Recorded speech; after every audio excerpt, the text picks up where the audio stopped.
Assalamualaikum warahmatullahi wabarakatuh. Perkenalkan, nama saya Dimas Restu Hidayat, NPM 13202021000915. Di sini saya akan menyampaikan mata kuliah etika profesi dengan judul pelanggaran etika di bidang IT terkait UAS etika profesi. Sebelum kita membahas pelanggaran etika informasi, teknologi informasi, sini saya akan menjelaskan etika itu apa. Jadi etika itu atau etik bermakna sekumpulan azas atau nilai yang berkenaan dengan akhlak, tata cara, maksudnya adat, sopan santun, nilai mengenai benar dan salah, tentang hak dan kewajiban yang dianut oleh suatu golongan atau masyarakat. Teknologi informasi bermakna menggabungkan bidang teknologi seperti komputer, telekomunikasi, dan elektronik, dan bidang informasi seperti data, fakta, dan proses. Jadi, etika teknologi informasi dan komunikasi adalah sekumpulan nilai yang berkenaan dengan akhlak, tata cara mengenai benar dan salah, hak dan kewajiban tentang TIK yang dianut oleh suatu golongan atau masyarakat dalam pendidikan. Peranan etika dalam teknologi informasi sangatlah penting dan sangat dibutuhkan dunia saat ini untuk meminimalisir dampak negatif perkembangan teknologi informasi. Adapun pelanggaran etika dalam penggunaan informasi dan komunikasi mempunyai beberapa jenis, dan kita akan membahas 4 jenis saja, yaitu yang pertama cracking, kedua hacking, ketiga piracy, dan keempat phishing.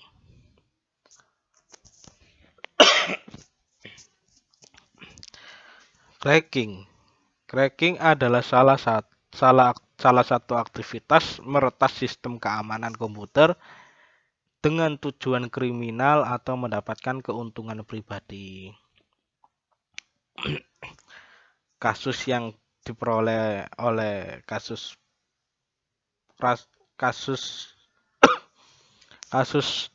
cracking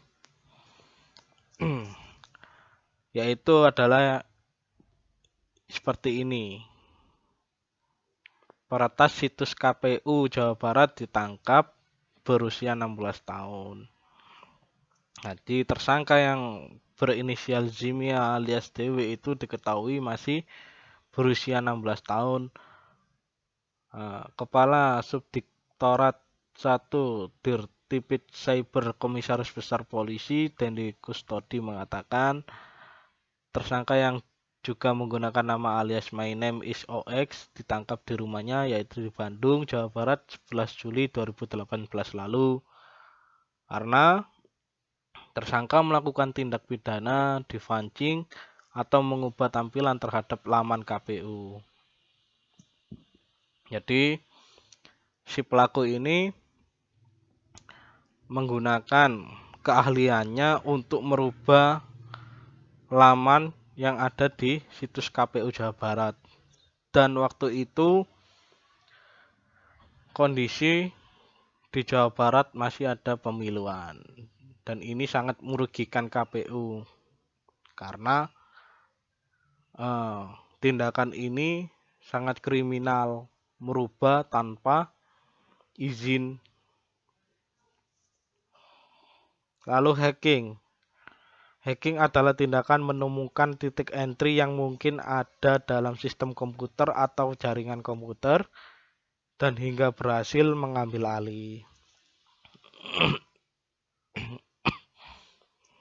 Berhasil jebol sistem canggih Google, hacker Indonesia dapat hadiah 112 juta. Ini adalah kisah dari pemuda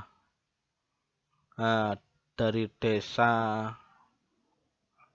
Bukir, Gadingrejo, Pasuruan, Jawa Timur, yaitu dengan nama Muhammad Nosa Candi Prasetyo atau yang dipanggil dengan Nosa. Jadi Nosa ini adalah seorang bug hunter. Jadi dia senang mencari-cari sistem yang ada bugnya, dalam arti sistem yang masih dalam perkembangan. Nah, suatu hari si Nosa ini iseng mencoba mencari kelemahannya Google. Setelah beberapa lama ternyata ditemukan kelemahan yang ada di Google, yaitu ketika memasukkan keyword atau memasukkan kata-kata di pencarian. Akhirnya sama si Nosa ini sistem tersebut diperbaiki, dan setelah diperbaiki ternyata Nosa diberikan hadiah oleh Google karena berhasil menemukan kelemahan yang ada di sistem Google. Maka oleh Google dihadiahi dengan uang 7.500 US dollar, atau kalau dikuruskan ke rupiah menjadi 112 juta.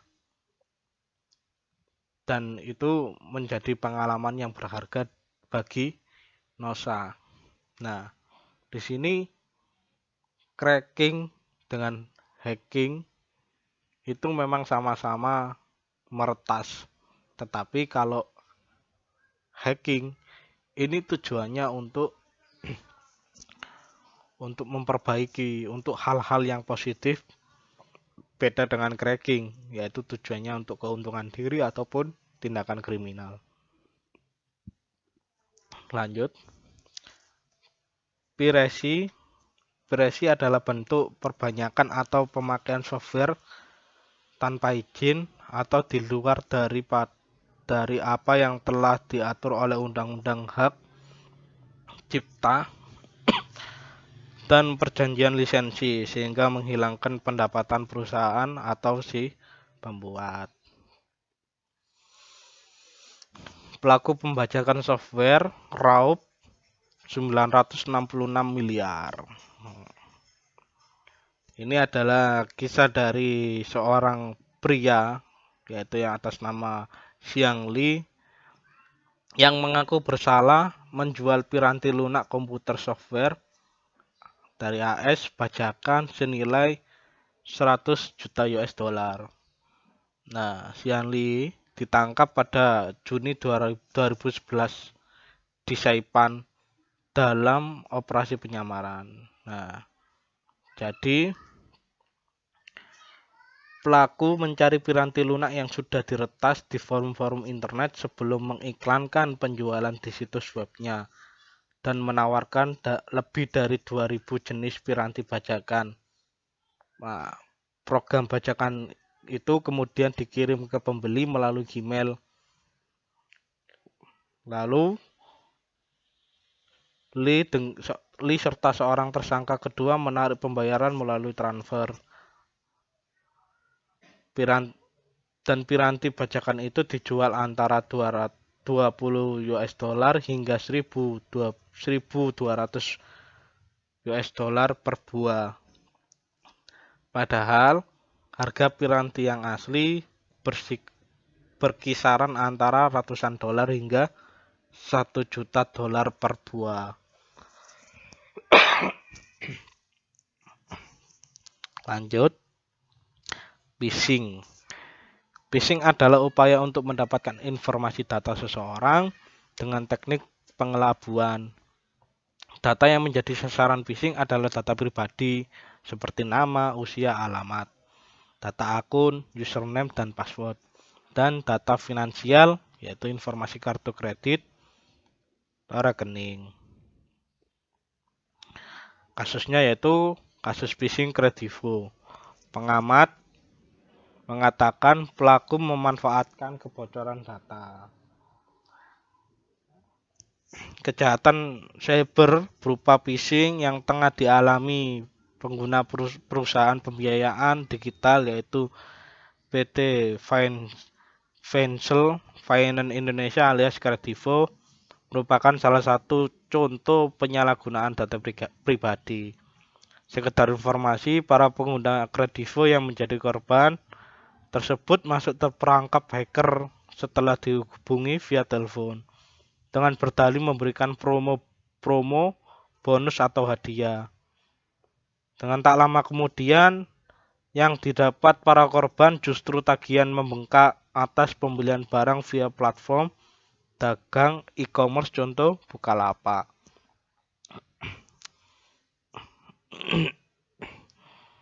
Ya, jadi kasus phishing ini sangatlah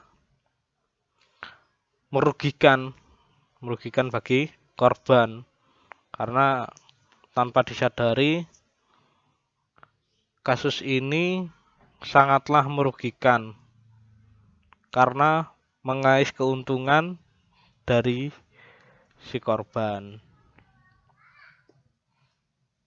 Nah, terima kasih atas partisipasinya. Apabila dalam penyampaian saya ada kurang atau lebihnya, saya mohon maaf yang sebesar-besarnya. Semoga kita semua diberikan kesehatan oleh Allah Subhanahu wa taala dan tetap bisa menjalani aktivitas dengan normal.